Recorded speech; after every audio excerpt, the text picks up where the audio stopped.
सच्चा गुरु। स्वागत है दोस्तों डायरेक्ट द अल्टीमेट पे। और आज का हमारा टॉपिक है फूड पॉइजनिंग यानी भोजन विषाक्तता। और हर बार की तरह सबसे पहले एक छोटी सी कहानी और उसके बाद आज का टॉपिक। तो पुराने समय की बात है जब गुरु शिष्य की परंपरा बड़ी उन्नत होती थी और गुरु के गुरुकुल में ही शिष्य रहा करते थे और वहीं पर सारी शिक्षाएं ग्रहण करते थे। शास्त्र और चरित्र का भी निर्माण चरित्र का भी निर्माण होता था। तो महर्षि आश्वलायन को गौरव प्राप्त था कि उनका पढ़ाया हुआ हर छात्र राष्ट्र का प्रतिभाशाली और यशस्वी व्यक्ति है। जो महर्षि आश्वलायन थे उनका जितने भी उनके स्टूडेंट थे वो अच्छी अच्छी पोस्ट पे थे। और जैसे आजकल के समय में अगर उसका इमेजिन किया जाए तो डॉक्टर, इंजीनियर या फिर किसी विशेष पद पे सरकारी सर्विस जैसे कि सिविल परीक्षा है, कुछ ऐसे जगह पे पोस्ट थे। प्रधानमंत्री, सेनापति से लेकर कुरुपद का कृषि पंडित भी उन्हीं का छात्र था। अब उनका जो राज्य का नाम था वो कुरुपद था। वहाँ का प्रधानमंत्री, सेनापति और जितने भी अच्छे अच्छे अधिकारी थे वो या फिर कोई उनका सलाहकार होता था वो उन्हीं का छात्र होता था। तभी एक दिन उन्होंने सुना कि उन्हीं का एक छात्र देवदत्त दस्यु हो गया है। एक दिन उनकी बातों में कानों में बात आई कि उनका एक स्टूडेंट जो है वो डाकू बन गया है और उसके क्रूर कर्मों के कारण उसके कारण थे जो उसके काम करता था कि लूटता था, मार देता था, उसके कारण पूरे राज्य में कुरुपद में त्राहि त्राहि मच गई। सभी जगह पर हाहाकार मचा हुआ था कि कहाँ पे आए और कहाँ पे आकर सब कुछ नष्ट कर दे। कोई भी सेना और सेनापति उसे वश में नहीं कर पा रहा था। जितने भी सेना के बड़े बड़े अधिकारी थे सबको लगाया गया लेकिन कोई भी उसे कंट्रोल नहीं कर पा रहा था, पा नहीं रहा था। यह बात महर्षि के कानों में पड़ी, महर्षि आश्वलायन के कानों में पड़ी कि उनका एक स्टूडेंट बहुत बिगड़ गया और पूरी जनता में त्राहि त्राहि मची। तो महर्षि के लिए यह समाचार वज्राघात के समान था। उन्हें बहुत तगड़ा वाला शौक लगा। एक दिन उन्होंने निश्चय किया कि वह अपने उस शिष्य के पास जाएंगे और एक रात को वह निकल पड़े। बहुत भीषण काली अंधियारी रात थी, बादल थे, कुछ भी नहीं दिख रहा था, लेकिन वह उसी रात को निकल पड़े। महर्षि को कई लोगों ने रोका भी कि भगवान आज रहने दो जाने को, आज मौसम बहुत ख़राब है, लेकिन महर्षि ने अपना एक निश्चय कर लिया था। महर्षि को रोका भी गया पर वो रुके नहीं, सीधे वहाँ पहुँचे जहाँ देवदत्त दस्यु क्रूर कर्म किया करता था। उसके अड्डे पे पहुँच गए। अंधेरे में एक छाया देखते ही जो देवदत्त था वह सचेत हुआ और तुरंत उसने ललकारा कि जो भी हो वहीं पे रुक जाओ, नहीं तो मैं यहाँ से तलवार चला दूंगा, खड्ग फेंकूंगा। लेकिन महर्षि ने सुनकर भी उसे अनसुना कर दिया। वह तो अपनी धुन में ही जा रहे थे, उन्हें तो निश्चय ही कर लिया था। वो चलते गए, उन्हें रुकता हुआ न देखकर अंधेरे में देवदत्त चूँकि कुछ जान नहीं पा रहा था उसने तलवार फेंक दी। तलवार जाके महर्षि आश्वलायन के सर में जाके लगी और मत्थे पे धंस गई। वहाँ से रक्त का फव्वारा चल निकला। तो होता क्या, उसी टाइम आसमान में बिजली चमकती है और देवदत्त पहचान लेता है कि अरे ये तो मुझसे क्या अनर्थ हो गया, ये तो मेरे गुरु हैं। उसके अंदर बहुत तेज एक वेदना की लहर पैदा हुई, बहुत भीषण दर्द हुआ कि ओह ये मुझसे क्या हो गया, ये तो मैंने अनर्थ कर दिया है।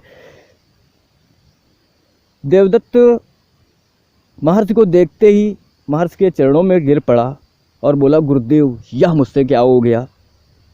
चिल्ला पड़ा तीव्र वेदना में देवदत्त। महर्षि ने कहा, वत्स मेरे शिक्षण में कहीं ना कहीं कोई कमी रह गई थी और उसका दंड तो मुझे मिलना ही था। इसके अलावा वो कुछ नहीं बोले। महर्षि की इतनी बात सुनकर देवदत्त ने गुरु का आशय समझा और तुरंत ही उसने निश्चय किया कि आज के बाद वह डकैती नहीं डालेगा। उसने अपना जीवन बदल लिया। तो कहानी से यह शिक्षा मिलती है कि शिक्षक का एक कर्तव्य होता है कि वह छात्र के बौद्धिक, मानसिक और चरित्र के विकास का पूरा ध्यान रखे और जिससे कि वह एक सुदृढ़ समाज का निर्माण कर सके। तो आता हूँ अपने टॉपिक की ओर, जो कि था फूड पॉइजनिंग। बहुत इंपॉर्टेंट टॉपिक है। भोजन विषाक्तता, हर साल 15 लाख से ऊपर लोग मरते हैं सरकारी आंकड़ों में, और अगर प्राइवेट आंकड़े देखे जाएं तो पता नहीं कितने मरते हैं। आप लोगों ने भी कई सारी घटनाएं सुनी होंगी, जो कि मिड डे मील बना, पूरे के पूरे 137 बच्चे बीमार, काफ़ी घटनाएं सुनने को मिलती हैं अगर आप न्यूज़ पे ध्यान रखते हैं।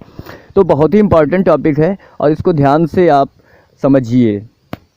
तो फूड पॉइजनिंग होता क्या है? It is an acute inflammation of lining of stomach and intestine caused by consuming food or drink contaminated by toxins of bacteria or inorganic chemical substance and poisons derived from plants or animals। तो भोजन विषाक्तता क्या है कि intestine और stomach यानी आंत और आमाशय की लाइन में सूजन हो जाती है, स्वेलिंग हो जाती है। क्यों हो जाती है? क्योंकि हम संक्रमित भोजन ले लेते हैं। कैसा हो संक्रमण होता है? उसमें टॉक्सिन जो विष होते हैं बैक्टीरिया के, या फिर कोई अकार्बनिक जो रसायन होता है, इनऑर्गेनिक साल्ट हुआ, केमिकल सब्सटेंस हुआ, और या फिर कोई ऐसा विष हुआ जो पेड़ या पौधों या जानवरों के द्वारा बनाया जाता है और वो हमारे फूड चेन में शामिल हो जाता है, भोजन जाल में शामिल हो जाता है। तो आगे बात करता हूँ कि इसके कारण क्या होते हैं, काजेज़ पे बात करता हूँ। तो दो तरह का इसका कारण माना जाता है, एक तो नॉन बैक्टीरियल और दूसरा bacterial.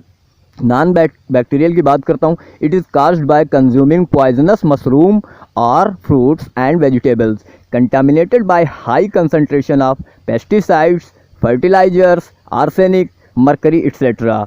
Cheap packing material may also result in the contamination of food with metallic poisons। Non bacterial में ये किस कारण होता है कि जहरीले मशरूम खाने पे, फल या सब्जी जो कि हाई कंसंट्रेशन ऑफ, जिन पे पेस्टिसाइड का छिड़काव किया गया हो। देखो, फलों और सब्जियों में हम कॉमन लाइफ में जानते हैं कीटनाशक और कृमिनाशक, तमाम तरह के नाशक, इंसेक्टिसाइड, पेस्टिसाइड, फंजीसाइड्स सब छिड़काव किए जाते हैं। इसके अलावा उर्वरक डाले जाते हैं, यूरिया है, DAP है, डायमोनियम फास्फेट, तमाम तरह के। तो इसमें होता क्या है, इनमें मिला होता है आर्सेनिक है, मरकरी है, कैडमियम है, हैवी मेटल्स मिले होते हैं जो कि काफ़ी नुकसानदेह होते हैं। आर्सेनिक की आपको एक घटना याद होगी, वो गांव जो नोएडा के पास में है, जहां के पूरे गांव को कैंसर हो गया है। मैंने शायद एक बार कहीं पे चर्चा भी की है। तो आर्सेनिक भी बहुत सारे नुकसान पैदा करता है। इसके अलावा चीप पैकिंग मटेरियल में also result in the contamination of food with metallic poisons. तमाम तरह के पैकिंग मटेरियल यूज किए जाते हैं, जैसे प्लास्टिक है, उसमें क्या मिला हुआ है, आर्सेनिक मिला हुआ है या कुछ भी मिला हुआ है, या फिर हम लोग अखबार में लपेट देते हैं रोटियां या पराठे जो भी हम लेकर जाते हैं। तो अखबार में क्या होता है, उसमें एक जो इंक बनाई जाती है वो भी हैवी मेटल से बनाई जाती है, और वो इंक हमारी रोटी या पूड़ी में जो है अवशोषित कर ली जाती है और हम उसको आसानी से खा भी लेते हैं। तो होता क्या है कि वो हमारे फूड चेन में आ जाता है, और अगर वो अमाउंट से ज़्यादा है तो वो फूड पॉइजनिंग काज कर देगा। सिम्टम्स पे मैं आगे बात करता हूँ। तो ये हो गए नॉन बैक्टीरियल, जो कि जहरीले जो खाद्य पदार्थ हैं उनके कारण हो सकता है, और या फिर contaminated food with metallic poisons. ठीक है, आगे बात करता हूँ। बैक्टीरियल सबसे इम्पॉर्टेंट है। तमाम तरह के बैक्टीरिया और फंगस जो है हमारे फूड को पॉइजनस करते हैं, भोजन में विष पैदा करते हैं। It is caused by the injection of food contaminated by living bacteria और देयर टॉक्सिन्स। यह किस कारण होता है? यह संक्रमित भोजन के कारण होता है, जो कि किसी जीवाणु के द्वारा या उसके द्वारा बनाए गए विष के द्वारा होता है। The bacterial food poisoning may be of the following type. निम्न प्रकार के जो है बैक्टीरियल पॉइजनिंग के कारण हो सकते हैं। तो 4 तरह के ग्रुपों में नॉर्मली बांट दिया गया है, जैसे सैल्मोनेला फूड पॉइजनिंग पहला, दूसरा स्टेफाइलोकोकल फूड पॉइजनिंग, तीसरा क्लॉस्ट्रिडियम फूड पॉइजनिंग, और चौथा अदर। तो सैल्मोनेला फूड पॉइजनिंग में सैल्मोनेला ग्रुप के बैक्टीरिया होते हैं, जैसे सैल्मोनेला टाइफीमुरियम, दूसरा सैल्मोनेला कोलेरासिस, सैल्मोनेला इंटेरिटाइडिस। तो ये कुछ सैल्मोनेला ग्रुप के जो बैक्टीरिया हैं कैसे फैलाते हैं, मोड ऑफ ट्रांसमिशन देखें। बाय ईटिंग रॉ और undercooked contaminated eggs, meat और milk. Symptoms appear within 6 to 48 hours.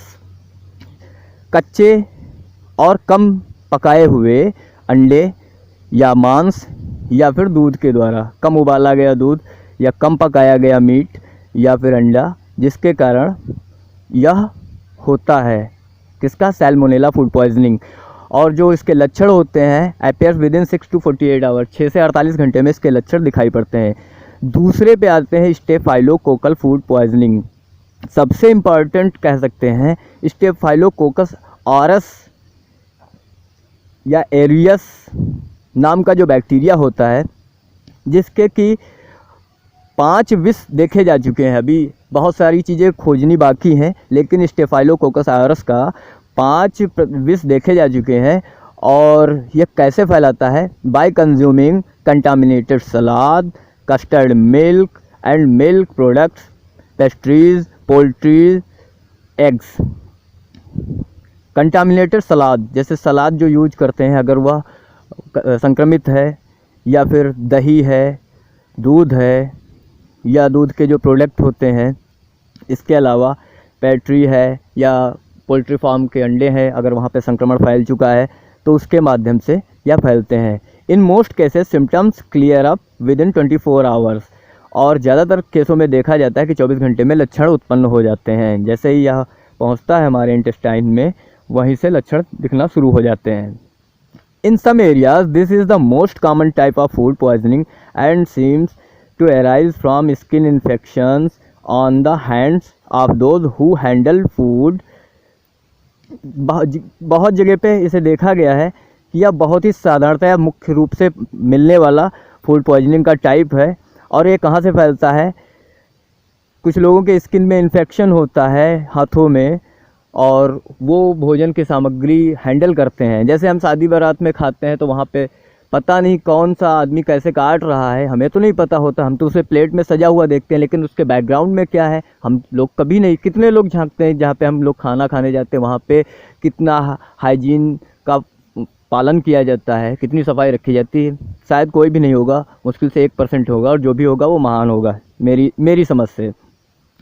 तो वहाँ अगर किसी बंदे को स्किन में इन्फेक्शन है तो वो आसानी से सिम्टम्स ट्रांसफ़र करेगा, कंटामिनेशन ट्रांसफ़र कर देगा। सलाद काट रहा है, उसके स्किन में है तो वो सलाद में पहुँचेगा, और सलाद को हम बहुत चाव से लेते हैं खाने के साथ, तो उसके साथ ही क्या होता है वो हमारे अंदर आ जाता है।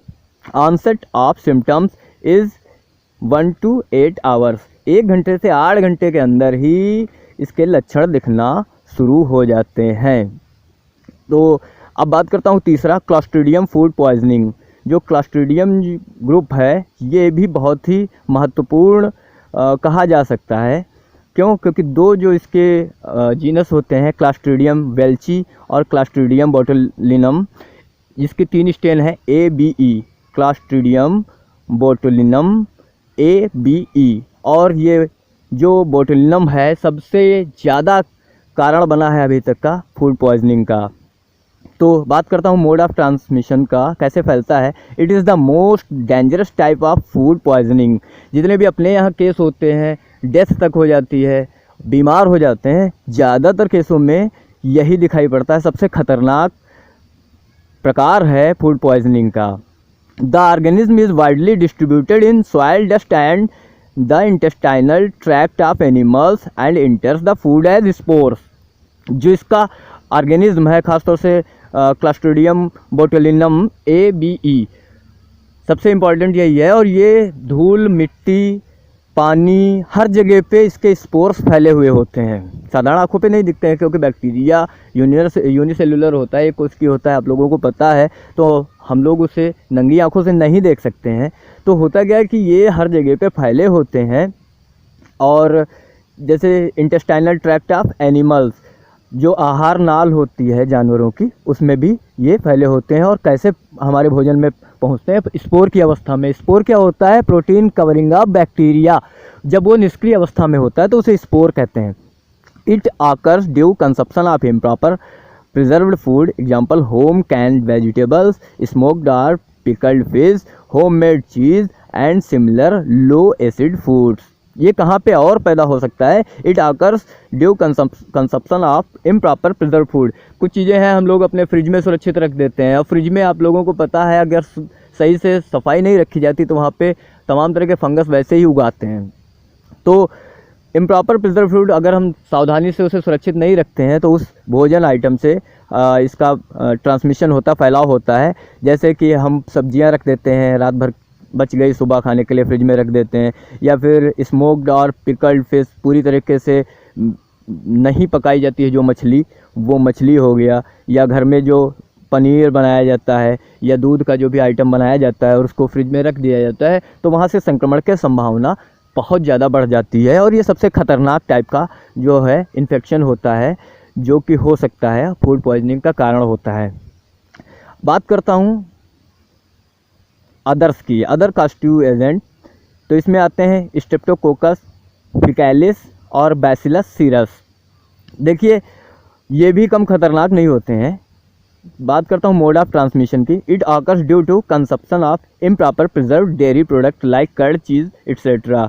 Also occur due raw vegetable, salad और फूड और अंडर कुकड। तो ये भी सेम लगभग उसी जगह से आते हैं जहाँ से क्लस्ट्रीडियम फैमिली के आते थे, कि जो डेयरी प्रोडक्ट हैं अगर वो इम्प्रॉपर तरीके से रखी गई हैं, प्रिजर्व करी गई हैं, सुरक्षित की गई हैं, अगर सही तरीके से नहीं सुरक्षित रखी गई हैं तो वहाँ से आते हैं, या फिर कच्चे जो फल खाए जाते हैं और सलाद खाया जाता है उससे फैलते हैं। तो 4 तरह के पॉजिटिव ग्रुप हैं बैक्टीरिया के। पहला कौन सा? सैल्मोनेला, दूसरा स्टोफाइलोकोकल, तीसरा क्लस्ट्रीडियम और चौथा अदर्स। इसके अलावा एक ग्रुप और हो गया, वो कौन सा? जो नॉन बैक्टीरियल था।